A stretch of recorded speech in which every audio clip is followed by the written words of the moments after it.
नमस्कार, स्वागत है आपका। मैं हूं अरविंद त्रिवेदी। आप देख रहे हैं टाइम्स एमपी और मेरे साथ है वरिष्ठ पत्रकार दिलीप मिश्रा। नमस्कार।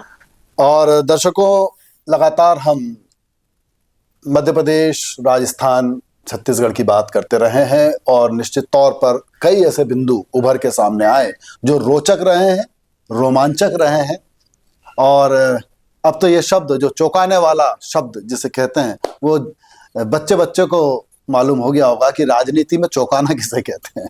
ये नरेंद्र मोदी, अमित शाह की रणनीति, जो चौंकाना वाला जो शब्द है, वो एक तरह से कहना चाहिए आम आदमी के बीच में चर्चा का विषय हमेशा अब बन गया। आम बातचीत में भी लोग कहने लगे कि देखना यार, ये चौंकाना दे। सही बात है। तो ये तमाम बातों को लेके ये हल्के फुल्के अंदाज में कही गई बातें हैं, लेकिन आज डॉक्टर मोहन यादव ने शपथ ली और शपथ ग्रहण समारोह में नरेंद्र मोदी प्रधानमंत्री हमारे यहाँ पर उपस्थित हुए, गृह मंत्री भी उपस्थित हुए, तमाम बड़े बड़े दिग्गज उपस्थित हुए। आपने शपथ ग्रहण समारोह देखा है, पहली टिप्पणी आप करिए कि जनता और जो माहौल बना था स्टेज पर, उसको लेकर आप क्या सोचते हैं?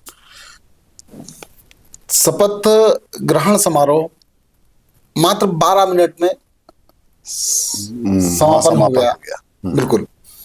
शपथ ग्रहण समारोह में सबसे बड़ी बात तो ये अरविंद जी कि नरेंद्र मोदी प्रधानमंत्री हैं देश के, गृह मंत्री अमित शाह, भारतीय जनता पार्टी के राष्ट्रीय अध्यक्ष जेपी नड्डा, नितिन गडकरी सहित 8 प्रांतों के मुख्यमंत्री, जिनमें उत्तर प्रदेश के फायर ब्रांड कहे जाने वाले योगी आदित्यनाथ और ये सब दिग्गजों के महाराष्ट्र की बात, महाराष्ट्र से बात की जाए तो एकनाथ शिंदे, अजित पवार, देवेंद्र फडणवीस, ज्योतिरादित्य सिंधिया, ऐसे तमाम दिग्गज नेताओं की उपस्थिति में डॉक्टर मोहन यादव का शपथ ग्रहण समारोह संपन्न हुआ। राज्यपाल मंगू भाई पटेल ने उन्हें शपथ ग्रहण कराई जी। इनके साथ ही ये भी बताना जरूरी होगा अरविंद जी कि राजेंद्र शुक्ल जो रीवा से विधायक हैं और मल्हारगढ़ से विधायक जगदीश देवड़ा, इन दोनों ने ही उप मुख्यमंत्री पद की शपथ ली है। तो शपथ समारोह जिस तरह से हुआ, काफी गरिमामय तरीके से शपथ समारोह हुआ, जिसमें ना तो किसी की स्पीच हुई और लोगों की तो उम्मीदें थी, लोग टीवी के सामने बैठे हुए थे, लोग उम्मीद कर रहे थे कि हाँ नरेंद्र मोदी जी कुछ बोलेंगे, लेकिन ऐसा कुछ नहीं हुआ। साधारण माहौल में मात्र 12 मिनट में शपथ विधि समारोह संपन्न हो गया जी। नरेंद्र मोदी कुछ नहीं बोले, ये भी चौंकाने वाली बात है। चौंकाने वाली बात है। लोग चौंक गए कि मोदी जी कुछ क्यों नहीं बोले। अच्छा, पहले कुछ इस तरह के कयास लगाए जा रहे थे अरविंद जी कि हो सकता है कि डॉक्टर मोहन यादव के साथ मंत्रिमंडल शपथ ले ले, लेकिन बाद में जो सूत्रों से जो जानकारी आ रही है कि मध्य प्रदेश का मंत्रिमंडल भी जंबो मंत्रिमंडल होने जा रहा है। 30 से अधिक मंत्री, हाँ उसमें 35 का तो होगा। बिल्कुल। तो ऐसी स्थिति में जी हाँ, मंत्रिमंडल का शपथ विधि समारोह अलग से निर्धारित होगा। लेकिन अब ये देखने वाली बात है कि मंत्रिमंडल कहीं चौंकाने वाला ना हो जाए। हाँ अरविंद जी, क्योंकि वो गुजरात में तो चौंकाया है ना। बिल्कुल। पूरा मंत्रिमंडल ही बदल दिया गया था। बिल्कुल। तो इस तरह के प्रयोग गुजरात और मध्य प्रदेश में होते रहे हैं, भारतीय जनता पार्टी के लिहाज से बात करें तो। बिल्कुल।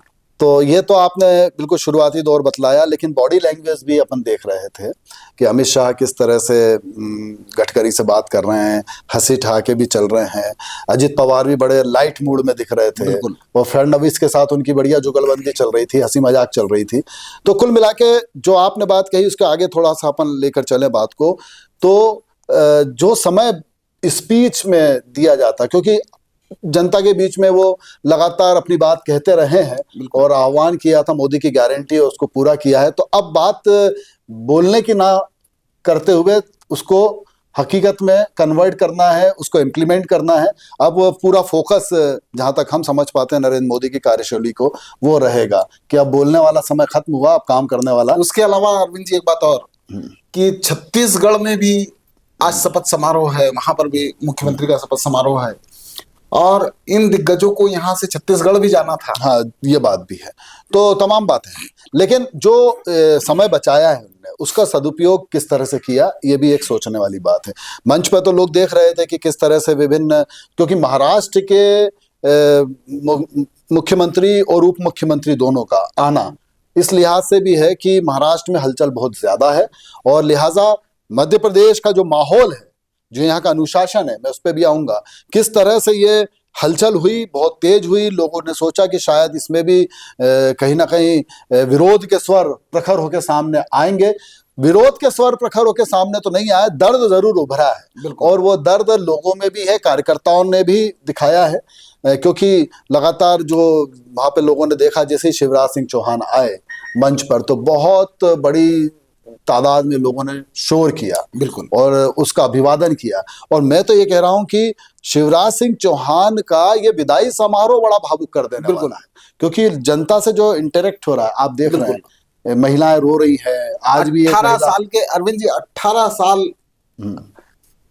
के मुख्यमंत्री के कार्यकाल के बाद हमने देखा है कि एंटी इनकम्बेंसी होती है और विदाई जो है इतनी भावुक नहीं होती और बड़ी ठंडे तरीके से वो निकल जाती है। लेकिन यहाँ शिवराज सिंह के मामले में कहीं कोई एंटी इनकम्बेंसी देखने को नहीं। पब्लिक, खास करके महिलाओं में इस बात का दर्द है कि मामा को क्यों हटा, वो इतना हमको दे रहे थे, ये इतनी सारी लाडली लक्ष्मी, लाडली बहना और तमाम दूसरी योजनाएं लगातार चला रहे थे, तो उनको ऐसा लग रहा था कि मामा के साथ ये सब चली ना जाए।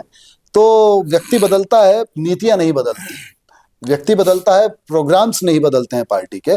एक उदाहरण स्थापित किया है जो कांग्रेस के कार्यकर्ताओं में भी खलबली मचाएगा, कि किस तरह से एक गरिमामय तरीके से एक मुख्यमंत्री दर्द जरूर उभर रहा है, लेकिन अनुशासन में रहकर विदाई ले रहा है। बिल्कुल, ये एक उदाहरण स्थापित किया है। आप देख रहे हैं, राजस्थान में भी, मध्य प्रदेश में भी और छत्तीसगढ़ में भी, ये तमाम पार्टियों के लिए केस स्टडी है। एक तरह से कहना चाहिए कि आप 18 साल फिर एक बम्पर जीत दिलाते हैं, उसमें आपका बहुत बड़ा योगदान होता है। लोग मान के चलते हैं कि अब यही मुख्यमंत्री बनेंगे क्योंकि इन्होंने इतनी बड़ी जीत दिलाई है। निश्चित तौर पर उसमें प्रधानमंत्री का योगदान होगा ही और है, लेकिन साथ में इनका भी योगदान कम नहीं था। लेकिन उनका कहना है, फिर उनका ये कहना कि मुझे 18 साल तक पार्टी ने मुख्यमंत्री बना के रखा साधारण कार्यकर्ता को, तो और इससे ज्यादा क्या चाहिए। तो अगर उनको चाहिए भी होगा तो उन्होंने कह भी दिया, तो मैं तो अपने लिए मांगना से ज्यादा जरूर मरना पसंद करूंगा। ये भावुकता के जो क्षण है, अब ये कितना हाईकमान को पसंद आता है या नहीं आता इस तरह के स्टेटमेंट, ये तो पार्टी लेवल पे जाने वाली बात है, लेकिन लगता जरूर है कि इस तरह की बातों से दर्द निकल के बाहर आता है। तो लेकिन उसके बावजूद उसको संयम के साथ कंट्रोल करना और एक नई दिशा में चले जाना, ये भी अपने आप में कोई छोटी मोटी बात नहीं होती किसी राजनेता के लिए, जो इतने बड़े स्तर पर जाके कहना चाहिए जनता के बीच में जन जन का लाडला बन जाए और फिर उसको इस तरह से वो विदाई ले, तो उस समय वो विद्रोह भी कर सकता है, और ये हमने अक्सर देखा है। तो कांग्रेस के लिए, ये कार्यकर्ताओं के लिए ये एक सामने जो एक उदाहरण है, उसको कहीं ना कहीं मुझे लगता है कि ये कांग्रेस के अंदर खाने बात होगी कि हम भी इस तरह से नहीं हो पाए, इसलिए आज हमारी ये दुर्गति बिल्कुल हो रही है। क्योंकि वहां पर भी देखिए, उस एक जमाने में सेवा दल से आते थे, बिल्कुल कांग्रेस में कमलनाथ खुद सेवा दल से आए हैं, बड़े बड़े दिग्गज नेता कांग्रेस में सेवा दल के रहे हैं कभी, और अब देखो तो उनने आके उनके अपने गुट बन गए हैं। और एक बीजेपी के कार्यकर्ता के साथ या बीजेपी के नेता के साथ यदि कोई कांग्रेसी बैठ जाए, मैं तो कहूंगा तो इतना बुरा नहीं लगता किसी दूसरे नेता को कांग्रेस की, वो दूसरे गुट के नेता के साथ बैठ जाए तो वो पहले गुट का नेता नाराज हो जाएगा और उनके बीच में खिंचाव आ जाएगा। तो ये तो कांग्रेस की स्थिति है। तो ये एक बीजेपी का उदाहरण है, इधर कांग्रेस का उदाहरण है। लिहाजा कांग्रेस कह सकती है कि हमारे यहाँ लोकतंत्र ज्यादा है और हमारे यहाँ सब मिलके वोटिंग भी हो जाता है, तमाम बातें भी हो जाती हैं और बहुत लंबी कवायद चलती है। जब चुनाव होता है तो हम अपनी बातें खुल के कहते हैं। बीजेपी में ऐसा नहीं है, वहां से एक चिट्ठी आई है और वो चिट्ठी आई है, अरविंद जी, लोकतंत्र को आप पढ़ लो और उसी के हिसाब से काम करो। लोकतंत्र ज्यादा वाली बात तो कांग्रेस में भी नहीं है। नहीं, एक समान कहा जा सकता है ऐसा कार्यकर्ताओं के माध्यम। हाँ, क्योंकि कांग्रेस के अंदर खाने में ही कई बार परिवारवाद को लेकर बातें उठी। कई बार अभी देखा जाए तो जीतू पटवारी काफी हमलावर हो रहे हैं। अंदर खाने में उनका ये कहना है कि यार जो है कहीं ना कहीं इसकी जिम्मेदारी कमलनाथ पर आना चाहिए, देना चाह रहे हैं। तो ये तमाम सारी चीजें जो है वो तो देखने होगा, को मिल रही है। वो तो होगा। और इसके अंदर इसी बात से एक बात और जोड़ेंगे कि आप ये देखिए कि शिवराज सिंह चौहान जब मंच से उतरे, विदाई कहना चाहिए, चारों तरफ से लोगों ने घेर, बिल्कुल मामा मामा की गूंज सुनाई दे रही थी। तो ऐसी विदाई भी अपने आप में कहना चाहिए। देखिए आपका कहना सही है कि एंटी इनकम्बेंसी के तहत बड़े ठंडे तरीके से नेता चला जाता है, और कई तो ऐसे हैं जिनको पूछा भी नहीं जाता, लोग कहते हैं कि बहुत अच्छा हुआ, हाँ वो ठीक था, हो गया, बिल्कुल। और लेकिन इस तरह से चले जाना, तो मुझे कहीं ना कहीं ऐसा लगता है कि ये जो लोकप्रियता है शिवराज सिंह जी की, मेरा अपना एक कयास है, शिवराज सिंह जी की जो ये लोकप्रियता है, जो उनका मैन टू मैन कनेक्ट है, जो उनका भाषण देने का अंदाज है, लोगों को भावुक कर देने के लिए जो वाक्शैली है, उसका उपयोग सिर्फ मध्य प्रदेश में ना होते हुए पूरे देश में भी किया जा सकता है। और एक ऐसे मुख्यमंत्री के तौर पर उनको प्रचारित बतलाया जा सकता है देश के सामने कि ये वो मुख्यमंत्री है जिन्होंने 18 साल तक, बीच में सिर्फ 1.5 साल के लिए, 1.25 साल के लिए गए और वापस जनता उनको लेकर आई, और उन्होंने 18 साल तक करीब करीब प्रदेश में लगातार शासन किया, और उतने ही लोकप्रिय होकर, उतनी ही बड़ी जीत दिलाकर, जितनी बड़ी जीत के साथ 2003 में बीजेपी आई थी, उतनी ही बड़ी जीत दिलाकर उन्होंने विदा ली है। और ये पूरे देश में एक मॉडल के तौर पे मध्य प्रदेश के मुख्यमंत्री को रखा जा सकता है। और पूरे देश की जनता जब सुनेगी उनके भाषण से कि ये 18 साल और जनता किस तरह से कनेक्ट हो रही है, कैसे भावुक हो रही है, रो रही है, और उसके बाद डिसीजन जो लिया है कमान ने, वो क्या सोच के लिया है, वो उनका आगे का सोच अब सामने आएगा। तो ऐसे मुख्यमंत्री को पूरे देश में घुमाया जा सकता है। बड़ी जिम्मेदारी, मुझे लग रहा है कि बहुत बड़ी जिम्मेदारी कहीं ना कहीं, और यदि ऐसा नहीं करते हैं तो नाइंसाफी होगी। देखिए यदि वो जिम्मेदारी शिवराज को नहीं दी जाती है तो शिवराज के साथ नाइंसाफी हाईकमान करेगा। लेकिन मुझे ऐसा लगता है जो कार्यशैली है नरेंद्र मोदी की, वो व्यक्तिगत तौर पर बहुत ज्यादा इस तरह से ना करते हुए देश हित को, पार्टी हित को पहले रखते हैं।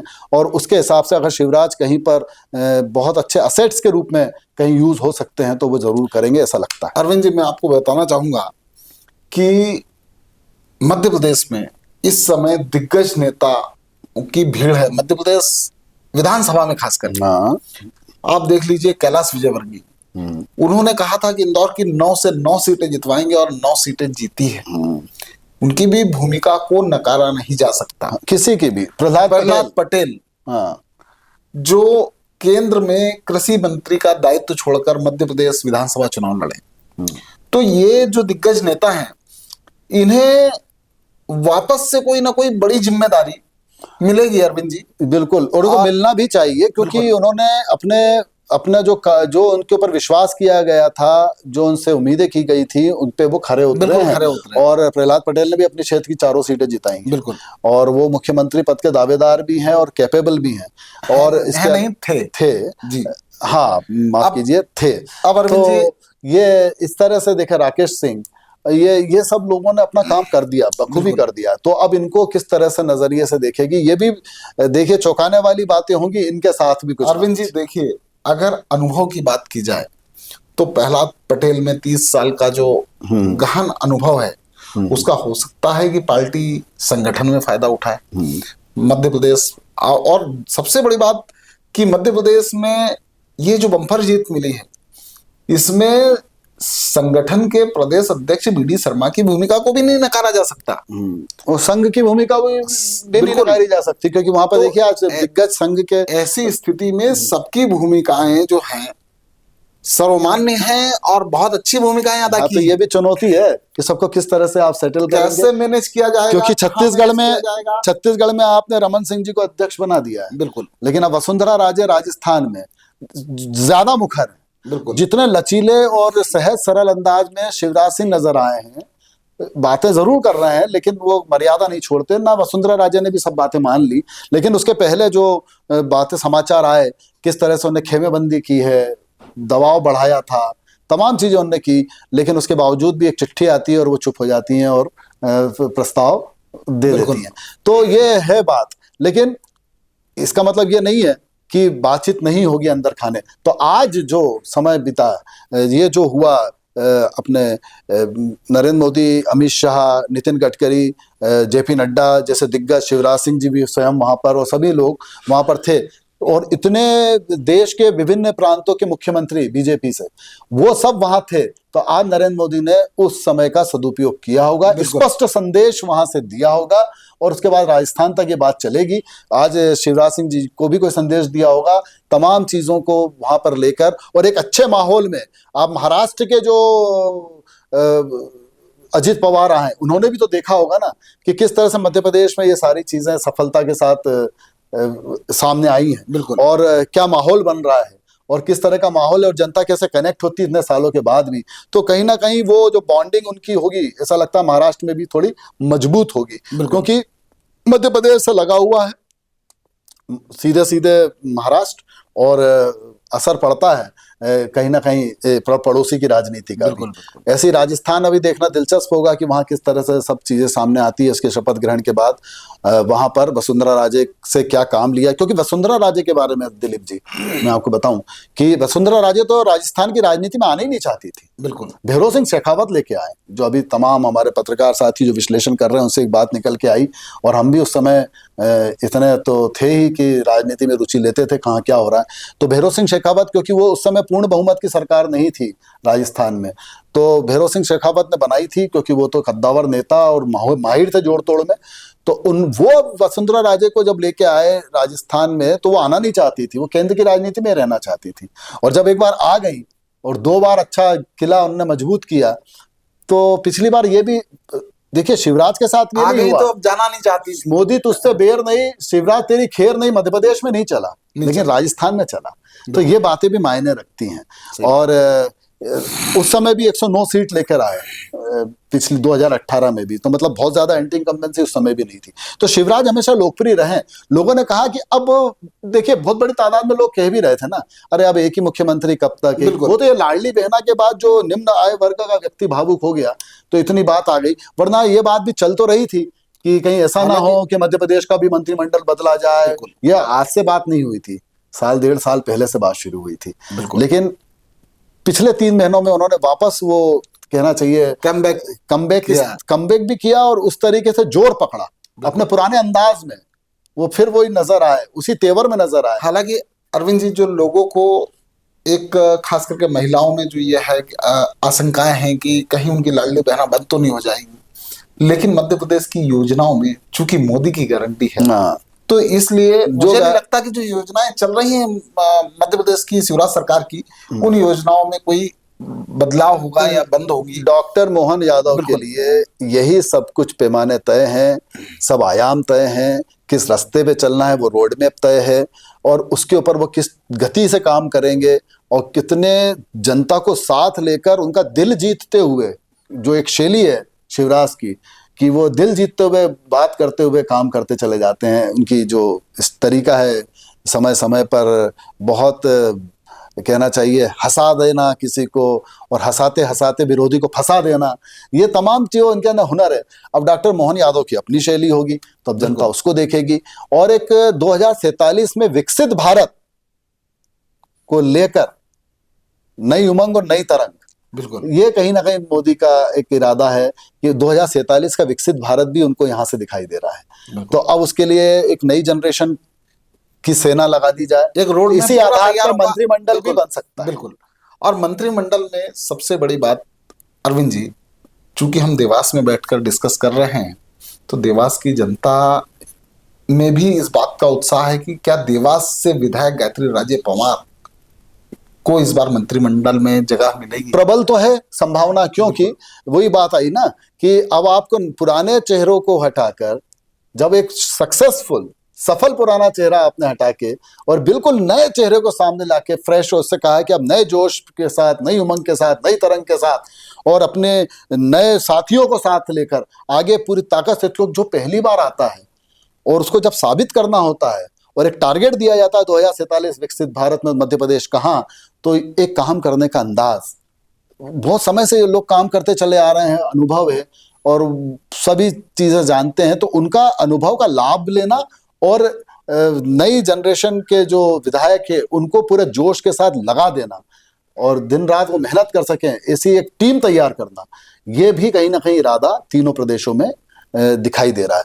तो अब देखना है कि अनुभव का और जोश का, यानी जोश का, होश का, अनुभव का, इन सब का तालमेल कितना अच्छे से ये नए प्रयोग में जो लेकर आई है भारतीय जनता पार्टी मध्य प्रदेश को, राजस्थान को, छत्तीसगढ़ को भी, कहाँ तक सफल होगी।